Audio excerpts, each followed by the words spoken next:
राम राम। ज्योतिष सीखें की चौथी कक्षा में आप सभी का हार्दिक स्वागत है। ऐसी आशा करता हूं जो ज्योतिष सीखने के इच्छुक भाई बहन हैं उन्होंने पहले के 3 वीडियो देखे होंगे।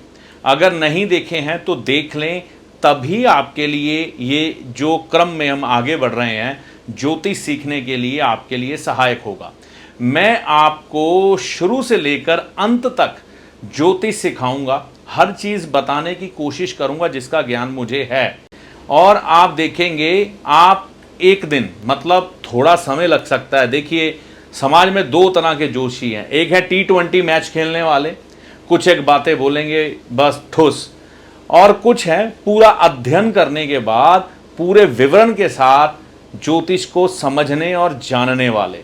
तो यहाँ पर हमने T20 वाले ज्योतिषी नहीं बनना है, जैसा कि आजकल प्लेटफॉर्म, जो कि ज्योतिष का प्लेटफॉर्म का नाम रखकर लोग सिखा रहे हैं। महीने में जोशी बने, 15 दिनों में बने, जाइए अब जाकर लोगों से लाखों रुपया कमाइए। ऐसे ज्योतिषी हमें नहीं बनना है।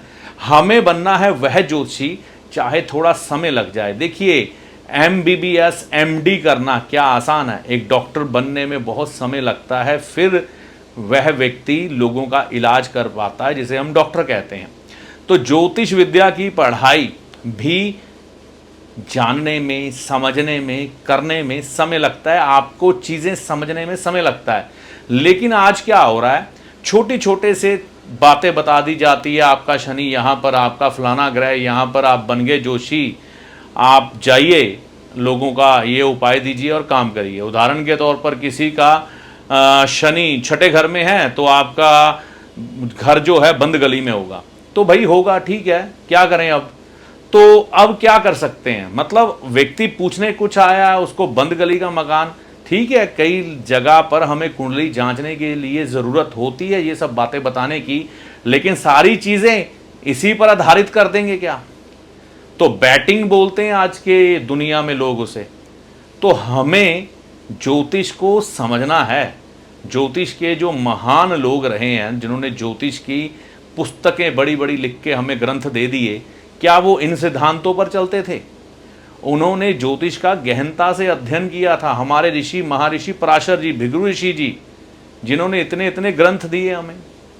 तो इसी सिद्धांतों पर हमें चलना है। तो कड़ी दर कड़ी ज्योतिष सीखेंगे, बड़े पेशेंस और सब्र के साथ, ठीक है।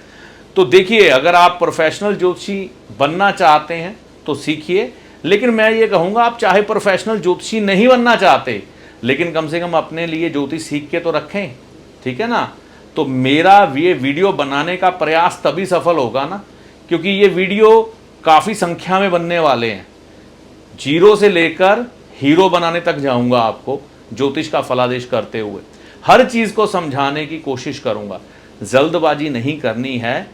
शहद पके सो मीठा हो। एक बात बताएं, हम स्कूल की पहली कक्षा में गए थे, क्या हमें एप्पल लिखना आ गया था उसी समय? सभी शब्दों को जोड़कर हमने ABCDEFG जो भी है वो सीखी, फिर एप्पल लिखना आया। इसी तरह से ये मत समझिएगा कि ये आपकी कक्षाएं आपके लिए किसी काम की नहीं है, लेकिन इनको जब सीखेंगे एप्पल लिखना तभी आएगा। चलिए अब आगे बढ़ते हैं। तो ये देखिए, हम अब भावों के अनुसार बात करते हैं। ज्योतिष शास्त्र के अनुसार मैंने आपको बताया था कि ये पहला भाव है, ये दूसरा, ये तीसरा, ये चौथा, 5वां, 6ठा, 7वां, 8वां, 9वां, 10वां, 11वां, 12वां काल पुरुष की कुंडली के अनुसार है, ठीक है ना। तो जब काल पुरुष की कुंडली मतलब जब इस धरा की शुरुआत हुई थी, ठीक है ना, तो यहीं से हुई थी, मेष लगन की कुंडली से। तो पहला भाव जो होता है ना, इसे हम धर्म भाव भी कहते हैं। कारक तत्व मैंने आपको बताए थे, ग्रहों से हमें भावों से क्या क्या प्राप्त होता है ये बताया था। लेकिन हमारा जो जीवन है ना, इन 4 चीजों पे टिका है, धर्म, अर्थ, काम, मोक्ष। तो मानव जीवन इन 4 पहियों को लेकर ही आगे बढ़ रहा है, ठीक है ना। इसी तरह से हमें इन 4 जो मुख्य बिंदु है मानव जीवन के, जो 4 पहिए हैं, भावों को भी इसी में विभाजित किया गया है। जैसे पहला भाव हमारी देह का है, ठीक है ना। तो यहां पर हमारा जन्म जिस शरीर को लेकर होता है उसका कुछ धर्म होता है ना। मतलब उसने कुछ ना कुछ धर्म को निभाना है, चाहे वो धर्म की रक्षा हो, चाहे वो धर्म माता पिता की सेवा हो, चाहे वो धर्म व्यक्ति ने अपने आप को समाज में स्थापित करना हो, चाहे वो धर्म ऐसा हो कि अपने शरीर की रक्षा करना हो। कुछ ना कुछ धर्म का साथ लेकर चलना पड़ता है, जिसके द्वारा हम अपने कुछ नियम बनाते हैं, अपने उन नियमों पर चलते हुए अपने जीवन का निर्वाह करते हैं, ठीक है ना। धर्म का मतलब है धारणाएं, अनुशासन। तो धर्म को धारण किया जाता है पहले भाव में। पहला भाव धर्म को भी रिप्रेजेंट करता है, क्योंकि व्यक्ति का अपना शरीर यहां पर है। तो धर्म हर तरह से है। ये धर्म हमारा रिलीजन भी है, उसको फॉलो करना है। धर्म जो हमारे जिंदगी में अनुशासन है उसको भी है, माता पिता के प्रति फर्ज भी है, समाज के प्रति फर्ज भी है। तो धर्म को निभाना, अर्थ, ठीक है ना। तो धर्म के साथ साथ अर्थ भी जरूरी है। धर्म की रक्षा कई बार अर्थ के बगैर, यानी कि फाइनेंस के बगैर नहीं हो सकती। तो अर्थ भी व्यक्ति को इस जीवन को जीते हुए चाहिए। चाहे कोई सन्यासी हो, ठीक है ना, सन्यासी हो, लेकिन अगर वह दुनियावी लोगों के बीच रहकर लोगों को ज्ञान दे रहा है धर्म का, तो अर्थ तो उसे भी चाहिए किसी ना किसी रूप में। कहीं ना कहीं उनके भी कुछ खर्चे हैं ना, करने पड़ेंगे तभी है। हाँ, अगर व्यक्ति हिमालय पर ही चला गया है सन्यासी बन के, फिर उसे अर्थ से कुछ लेना देना नहीं है। जो आएगा अब ईश्वर के घर से आएगा, जो देगी उसे कुदरत देगी। तो जो भी दुनियावी व्यक्ति है, चाहे वो धर्म के लिए जी रहा है, लेकिन उसे अर्थ चाहिए। अर्थ मतलब फाइनेंस, ठीक है ना। काम मतलब हमारी कामनाएं, ठीक है ना, कामनाएं। तो देखिए मेरे शब्दों को लिखने में ना पेन से कुछ अंतर आ सकता है, जल्दबाजी में लिख जाता हूं, तो आप घबराइएगा मत, आप मेरे शब्दों को भी साथ में पकड़िएगा। तो काम हमारी कामनाएं, हमारी इच्छाओं का भाव भी है। ये हमारे, है ना, काम इच्छाओं को पूरा करने के लिए ये भाव सहायक है। देखिए ये भाव हमारे बाजू का है। तो जब भी हमें किसी चीज की इच्छा होती है, हम चाहते हैं कि हमें ये चीज की प्राप्ति हो, तो पहले क्या होता है? पहले आपके अंदर कामना उत्पन्न होती है उस चीज की प्राप्ति के लिए। तो क्या होता है, हमें कामना उत्पन्न होती है और हमारे कदम धीरे धीरे करके उसकी तरफ बढ़ने लग पड़ते हैं। कामना किसी भी चीज की हो सकती है, अच्छा हष्ट पुष्ट शरीर प्राप्त करने की, विद्या प्राप्त करने की, काम वासना की तृप्ति, संतान के प्रति कोई कामना हो, जीवन साथी के प्रति कोई कामना हो, समाज के प्रति कोई कामना हो, कामना कोई भी हो सकती है। तो ये भाव सहायक है। ये भाव हमारे बाजू का है ना। तो ये समझिए कुंडली, ये मैं खड़ा हो गया, ये मेरा राइट हैंड है, ठीक है ना। तो ये राइट हैंड के बाजू का भाव है तीसरा। तो ये जो भाव है ये हमारे लेफ्ट हैंड का, ठीक है। तो यहां पर हमने क्या समझना है, जब भी हमें कोई चीज प्राप्त करनी है तो उसके लिए हमें मेहनत करनी पड़ेगी। कामना मतलब जो पूरी करनी है उसके लिए हमें मेहनत करनी पड़ेगी, तो बाजू काम पर लगेंगे। तो इसलिए ये भाव काम का है। मोक्ष, देखिए मोक्ष की बात करते हैं। मोक्ष यानी कि चौथा भाव क्या है? माता का। मोक्ष क्या है? किसी भी चीज का मोह भंग हो जाना, मोह का क्षय हो जाना। आप एक बात अपने अंतर्मन से सोच के देखिए, जब आप छोटे थे, बचपन में खेलते थे, है ना, खेलने के बाद थक हार कर घर में आते थे और अपनी माँ की गोद में बैठकर खाना खाते थे। माँ बड़े प्रेम से खाना खिलाती थी। आखिर में कई बार माँ की गोद में सर रखकर कई लोग सो भी जाते थे। माता बड़े प्रेम से सर को सहलाती थी, बड़े आराम से आपको सुलाती थी, चादर ओढ़ाकर, रजाई ओढ़ाकर आपको सुलाकर आपके कमरे से जाती थी। कभी सर दुखता था तो सर भी दबाती थी। यानी कि कहीं ना कहीं ये घर हमें कंफर्ट देता है। ये घर जब हम माँ की गोद में पहुंचते हैं या सारे दिन का काम काज करके जब हम घर में पहुंचते हैं तो क्या होता है, हमारे मोह का क्षय हुआ होता है। हम चाहते हैं भैया अब मुझे आराम करने दो, मैं थक हार के आया हूं, अब मैं किसी चीज की इच्छा नहीं रखता, मुझे आराम करने दो। सांसारिक जीवन जब हम पूरा करते हैं तो यही हमारे शब्द होते हैं ना, इतनी देर जिंदगी की भागा दौड़ में बीत गया, आपाधापी में बीत गया, क्या प्राप्त किया। तो बस मेरा दिल अब भर गया है इन दुनियावी लोगों से, अब मैं किसी से मिलना नहीं चाहता, किसी से बात करना नहीं चाहता। अब मैं क्या करना चाहता हूँ, आराम। देख लिया मैंने सबको, सबसे मेरा मोह भंग हो चुका है, मुझे अब किसी से मिलने की इच्छा नहीं है, मेरे मन में कोई भी कामनाएं नहीं है, अब मैं आराम करना चाहता हूँ जैसे एक छोटा बच्चा अपने माँ की गोद में करता है। मेरा मोक्ष हो गया। तो मोक्ष का भाव है ये चौथा, कैसे दुनियावी जिंदगी जीते हुए माँ के चरणों में, माँ की गोद में, अपने घर में आराम करते हुए, दुनियावी बंधनों से टूटते हुए व्यक्ति कहता है मैंने किसी से बात नहीं करनी, फोन बंद कर दो यार, मेरे को किसी से बात नहीं करनी। मतलब कहीं ना कहीं दुनिया से कनेक्शन काट देता है चौथा भाव। जब आप थक हार के अपने घर आते हैं कि भाई यार अब कोई टेंशन ना डालो, मुझे आराम करने दो, चाहे वो जिंदगी की यात्रा पूरी करने के बाद किया गया आराम हो या अपने दिन की यात्रा पूरा करने के बाद किया गया आराम हो, ये भाव मोक्ष का है। और यहां से कहानी फिर से वही शुरू हो जाती है। ये भाव है धर्म का, ये भाव है अर्थ का, और ये भाव है काम का, और ये भाव है मोक्ष का। तो कहानी कहां से चली थी कहां पहुंच गई। तो समझ रहे हैं बात आप, ठीक है ना। तो ये संतान है आपकी, पंचम भाव संतान। अब आपने संतान पैदा कर ली, उसके प्रति बनते हुए अपने धर्म को निभाए ही ना, तो एक पिता अच्छे कहां से बन सके, नहीं बन सकते।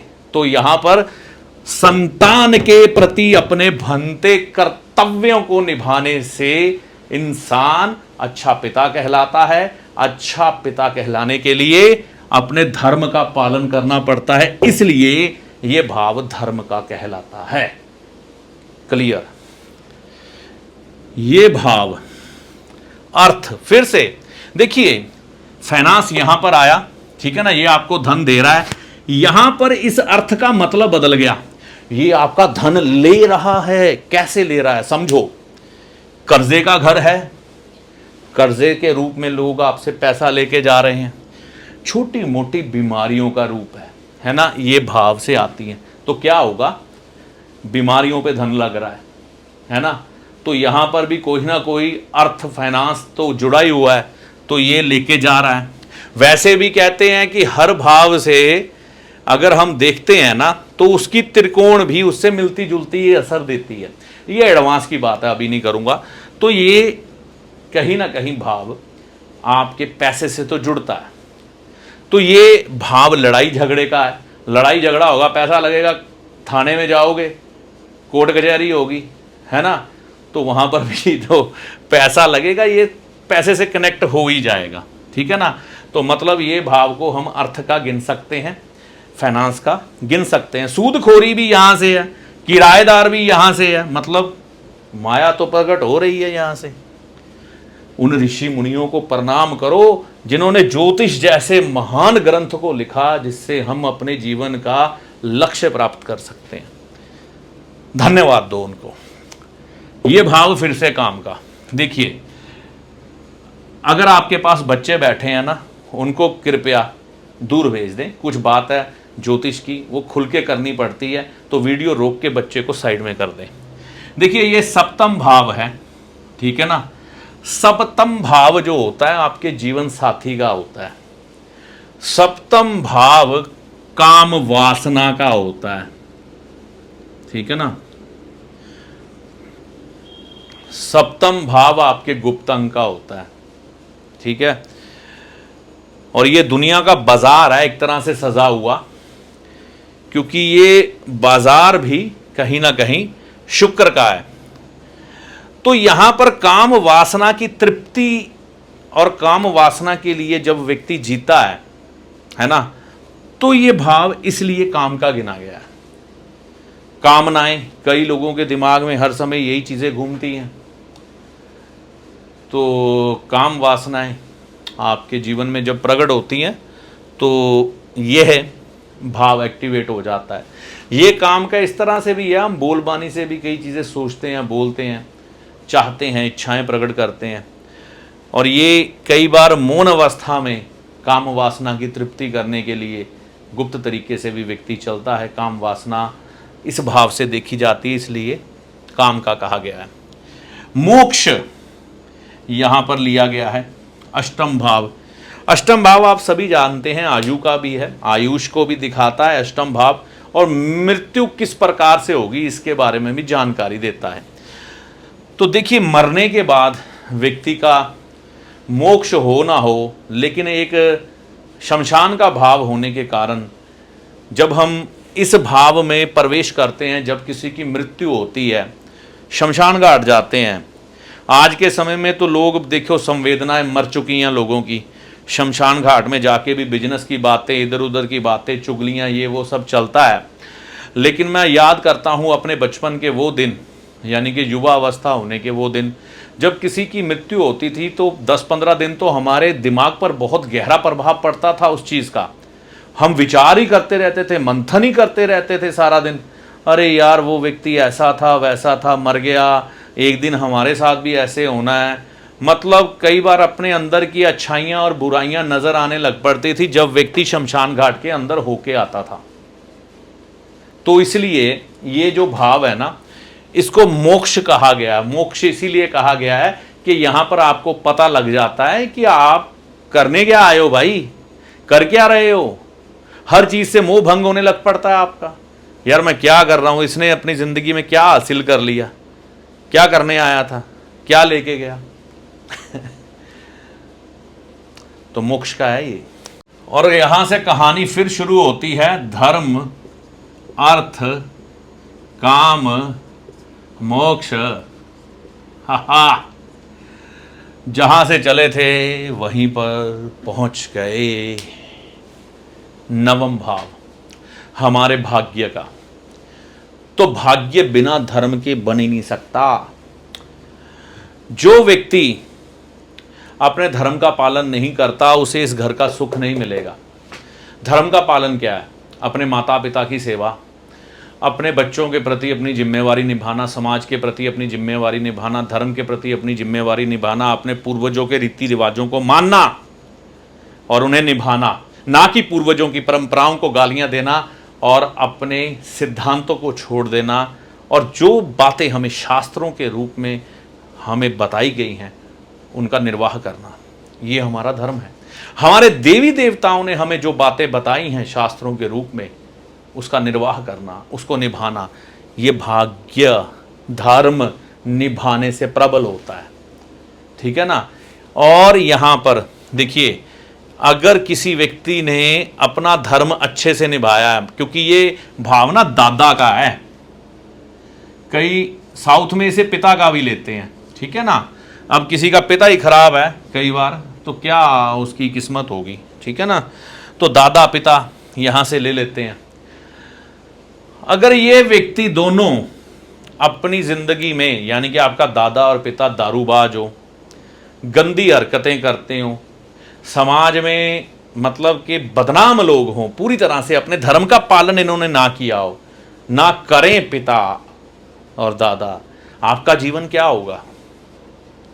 और यही उदाहरण आप पर हम लागू कर दें, आप ना करें तो आपकी आने वाली इस संतान का क्या हाल होगा। तो ये सभी चीजें एक दूसरे से जुड़ी हुई हैं, कनेक्टेड हैं भैया। तो भाग्य बनाना है तो धर्म का पालन करना पड़ेगा। कई बार कोई बच्चा बहुत अच्छे घर में जन्म लेता है ना, उसका ये भाव बलि होता है। उससे पूछ के देखना कि हाँ जी, दादाजी का बहुत नाम था, बहुत दान पुण्य पूजा पाठ करते थे, समाज के लोग बड़ी सम्मान की दृष्टि से उन्हें देखते थे, पिता भी ऐसे ही थे क्या? तो उसका जवाब हाँ में आएगा। कहने का मतलब, जो व्यक्ति अपने पूर्वजों के प्रति, अपने देवी देवताओं के प्रति और अपने रस्मों रिवाजों के प्रति जो भी उसके यहाँ पर निभाई जाती हैं सदियों से, और जो उसके कर्तव्य हैं अपने बुजुर्गों के प्रति, उसको निभाता है, तो ये घर प्रबल होता है। नहीं तो ठन ठन गोपाल, ठीक है ना। तो धर्म का इसलिए। अब आ गया ये अर्थ का, फाइनेंस आ गया यहां पर ना फिर से। तो देखिए ये कर्म भाव है, तो कर्म करोगे तो भैया तभी कुछ हाथ में आएगा, है ना। कर्म करोगे तो पैसा तभी आएगा, फाइनेंस से जुड़ता है ये। और अर्थ यहां पर ये भी है ना, अर्थ फाइनेंस से भी जुड़ता है, कर्म भाव भी है। और जिंदगी में हर व्यक्ति क्या चाहता है, उसकी एक पोजीशन बने, आगे तरक्की करे। तो यहां पर भी कोई ना कोई, तो हम अगर पदवी भी ढूंढते हैं, खोजते हैं, तो बिना फाइनेंस के वो संभव नहीं है। और हर व्यक्ति चाहता है कि बहुत बड़ा आदमी बने वो। तो ये भाव कर्म भाव इसीलिए कहलाता है, कर्म करके ही हमें अर्थ की प्राप्ति होती है ना। तो ये इसलिए। और यहां पर जब हम कर्म करते हैं तो हमें धन की प्राप्ति यहां से होती है। लाभ स्थान बोलते हैं इसे, वैसे मैंने आपको सबसे पहली कक्षा में यही बताया था, आप वहां पर जाके देखें। और जब लाभ, इनकम आपके हाथ में आती है तो फिर क्या होता है, कामनाएं पूरी होती हैं। मेरे को गाड़ी चाहिए, मेरे को बंगला चाहिए, मैं मनाली घूमने जाऊंगा, मैं बढ़िया से रेस्टोरेंट में जाऊंगा, एप्पल का आईफोन 16 आने वाला है सितंबर में, मैं वो लूँगा और बढ़िया ब्रांडेड कपड़े पहनूंगा। तो आजकल कामनाएं अधिक हो गई। वैसे भी कामनाओं का भाव ये भी माना गया, लेकिन आप कामनाएं यहां से भी देखेंगे, यहां से भी देखेंगे और यहां से भी देखेंगे। तो ये बड़े सिद्धांतिक रूप में हमें समझाया गया है, जो कभी गलत नहीं हो सकता कि कामनाएं यहां से क्यों प्रकट होती हैं। क्योंकि यहां से हम काम करते हैं, कर्म करते हैं, कर्म करने से हमें लाभ होता है, इनकम आती है, और इनकम आने से हमारी कामनाएं पूरी होती हैं। तो यहां पर है ना, कामनाएं अब आपके ऊपर है कि आपने अच्छी वाली पूरी करनी है कि बुरी वाली पूरी करनी है, वो आपका चरित्र बताएगा। ये भाव लगन, है ना। तो यहां पर क्या होता है, देखो ये भाव, कर्म किया, पैसा आया, कामनाएं पूरी की, और बड़े बड़े लॉजिकल हिसाब से बताता हूं। मेरे को ना बड़ा शौक था गाड़ी लेने का, गाड़ी लेने का बड़ा शौक था। एक बार बड़े अजीब तरीके से हमें कार मिली, मैं वो कहानी नहीं सुनाऊंगा। तो कार आ गई, 6 महीने साल चलाई, कामनाएं पूरी हो गई, इच्छाएं पूरी हो गई। अब वो कार खड़ी है, मैं भी खड़ा हूं तो क्या हो गया, यहां पर हमारी कामना की पूर्ति, और उस चीज के प्रति हमारा क्या हुआ, मोक्ष, मोह भंग हो गया। इसे कहते हैं अगला भाव मोक्ष, मोह का क्षय हो जाना, हो जाना, मोक्ष। तो यहां पर कामना जब पूरी हो जाती है, तो कामना पूरी होने के बाद उस चीज के प्रति आपका मोह खत्म हो जाता है। चाहे वो दुनिया भर की चीजें हो, गाड़ी हो, बंगला हो, आपकी जीवन संगनी हो, ब्रांडेड कपड़े हो, ब्रांडेड गाड़ी हो, बढ़िया होटल में खाना हो, कुछ भी हो, जब आपको वो एक बार प्राप्त हो जाती है, एक समय में उसका मोह भंग हो जाता है। इसी तरह से हमारा लग्न है ये, हमारा लग्न है ये, और जब हम अपने जीवन की इस यात्रा को पूरा करके यहां पर पहुंचते हैं अंतिम भाव में, तो हमारा इस जीवन से मोह भंग हो चुका होता है। इसीलिए इस भाव को मोक्ष भाव भी कहा गया है कि व्यक्ति क्या कहता है कि ये मोक्ष भाव कि मैं अपनी सारी जीवन यात्रा पूरी करने के बाद भैया प्राप्त क्या किया, क्या मिला मुझे, क्या मिला। तो ये कहानी हर किसी के साथ बीतती है। तो कितने सुंदर तरीके से हमारे ऋषि मुनियों ने हमें बताया है धर्म अर्थ काम मोक्ष की संरचना क्या है। ज्योतिष के अनुसार इसके बारे में हम कल्पना कैसे कर सकते हैं और कैसे हम ज्योतिष के साथ इसे जोड़कर देखते हैं, और इसको हम जब जीते हैं तो हमारे कई मकसद हल हो जाते हैं। तो ज्योतिष अकेला गणनाओं को जानने वाला विज्ञान नहीं है, ये आपको ईश्वर की ज्योति के समान रास्ता दिखाने वाला विज्ञान है। ये आपको अकेला करोड़पति बनाने की अगर आप सोच रखते हैं कि ज्योतिष के कोई उपाय करेंगे करोड़पति बन जाएंगे, ऐसा नहीं होता। ज्योतिष आपको करोड़पति कैसे बनाता है ये समझिए। मेहनत और उसके बाद किस्मत, ठीक है ना, मेहनत, किस्मत और निरंतरता, एक चीज को पाने की चाह, ये सभी चीजें मिलकर एक कॉम्बो बन के आपको जिंदगी में मिलता है, फिर ही आप कोई चीज को प्राप्त कर पाते हैं। तो ज्योतिष के उपाय उसमें आपके रास्ते में आने वाले पत्थरों को उठाकर दूर करते हैं। मान लीजिए लाल किताब में एक बड़ी सुंदर लाइन कही गई है कि आपकी किस्मत की नाली, मतलब कि आप एक नदी समझें, आपकी किस्मत की वो नदी है, ऊपर से पानी आ रहा है उसमें, ठीक है ना, आप इधर खड़े हैं, ये वो नदी आ रही है, यहाँ पर एक बहुत बड़ा पत्थर पड़ा है पत्थर, वह पानी आप तक पहुँचने नहीं दे रहा, वह पानी इधर उधर जा रहा है, आपके हाथ नहीं आ रहा, वेस्ट जा रहा है। मतलब आपका लक वेस्ट हो रहा है, आपकी किस्मत में जो लिखा है वो वेस्ट हो रहा है। किसकी वजह से? एक रोड़े की वजह से, एक पत्थर की वजह से। ज्योतिष के उपायों के द्वारा उस पत्थर को उठाकर साइड में कर दिया जाता है ताकि आपके भाग्य में जो लिखा है वो आप तक पहुंच जाए। इसे ज्योतिष कहते हैं। हां, कुछ चीजों के असर को बढ़ाया या कम किया जा सकता है, लेकिन खत्म नहीं किया जा सकता। यह बहुत बड़ा सच है। ग्रह अपना निशान छोड़ेगा ही। हां, अगर आपका सर फटने वाला है तो यहां पर टक लगा देगा, लेकिन लगाएगा जरूर। तो ऐसा ही ज्योतिष मैंने आपको समझाना सिखाना है कि समाज भ्रमित ना हो। देखिए, ज्योतिष के बारे में, ज्योतिष विद्या का ज्ञान इसलिए महत्वपूर्ण होता था। हमारे राजा महाराजा पूछते थे, पंडित महाराज जी बताइए इस साल वर्षा कैसे होगी तो वर्षा का ज्ञान हो जाता था, ठीक है ना, कैसी होगी, कम होगी, चलो हम अनुष्ठान करते हैं, इंद्र देवता को प्रसन्न करते हैं। अब देखिए, अपनी तरफ से तो प्रयास करेंगे ही ना, है ना। तो इंद्र देवता प्रसन्न होते हैं या नहीं होते ये बात की बात है, लेकिन प्रयास करना जरूरी होता है। हाथ पे हाथ धर के तो बैठ नहीं सकते।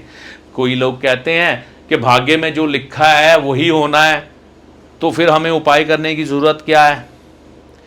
तो भाग्य में आज वर्षा लिखी है, होनी है, ये निश्चित है, तो आपको छाता लेकर निकलने की जरूरत क्या है।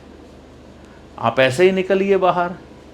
गर्मी बहुत है, होना है, निश्चित है, एसी क्यों चला दिया? मेरा भी चल रहा है एसी क्यों चला दिया? सही है ना उसे नेचुरल ढंग से? नहीं, हम उपाय करते हैं। इसी तरह से जीवन में जब कोई ग्रह दशा खराब है, उसका दान पुण्य करके उसकी उस एनर्जी को निकाला जाता है। सांप ने काट लिया तो जहर चला गया अंदर, निश्चित था। अब उसको बचाने की कोशिश क्यों है? अगर उसका बचना होगा तो बच जाएगा, सांप का जहर क्यों निकाल रहे हैं? तो ये गहरी बातें हैं कि हमें ये समझना है कि ज्योतिष हमें राह दिखाता है, हमें गणना बताता है, हमें कमी बताता है कि आप में ये कमी है, ये अनुष्ठान करो, फल उसने देना है। हम सिर्फ ज्योतिषी एक माध्यम हैं और कुछ नहीं, जो गणना करके आपको बताएगा यहाँ से कमी है, इसका उपाय करिए, फल आपको ईश्वर देंगे। भाषण ज़्यादा हो गया, अब यहाँ पर रोकता हूँ। तो आप समझ गए होंगे धर्म अर्थ काम मोक्ष की कहानी। तो कोशिश करता हूँ आपको एक चीज़ और बता दूँ, ग्रहों के बारे में आज थोड़ा सा बता के जाता हूँ। देखिए, मुख्य तौर पर ज्योतिष में 7 ग्रह हैं। 2 ग्रह ऐसे हैं जिनका अस्तित्व आपको आसमान में यानी कि क्षितिज में प्रत्यक्ष रूप में नहीं दिखाई देगा, ठीक है ना। ये छाया ग्रह हैं, छाया से उत्पन्न हुए ग्रह हैं, राहु और केतु। पहला ग्रह कौन सा है? सूर्य। ये आप लोगों को शायद सभी चीजें शायद मालूम हो, लेकिन फिर भी बताऊंगा। तो ये है ग्रहों का राजा। मैं सिर्फ आज ग्रहों के बारे में बताऊंगा, आगे इनकी जानकारी आपको विस्तार से दूंगा। राहु केतु की भी जानकारी अगले वीडियो में आपको विस्तार से दूंगा। अगला ग्रह है चंद्रमा। अगर इसको राजा माना है तो ये है रानी, ठीक है ना। तीसरा ग्रह जो आता है वह आता है मंगल। वैदिक ज्योतिष के अनुसार इसे सेनापति कहते हैं, ठीक है। तो सेनापति कटप्पा। चौथा ग्रह है बुध, युवराज। पांचवा ग्रह है गुरु यानी कि बृहस्पति। राजगुरु, ठीक है ना, सलाहकार भी कह सकते हैं। छठा शुक्र, लक्ष्मी, धन, धर्मपत्नी।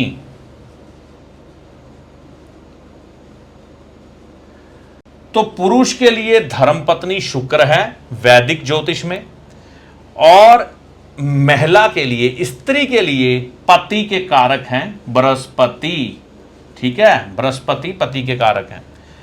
और शनि, ठीक है ना, शनि आपके नौकर चाकर, सेवक,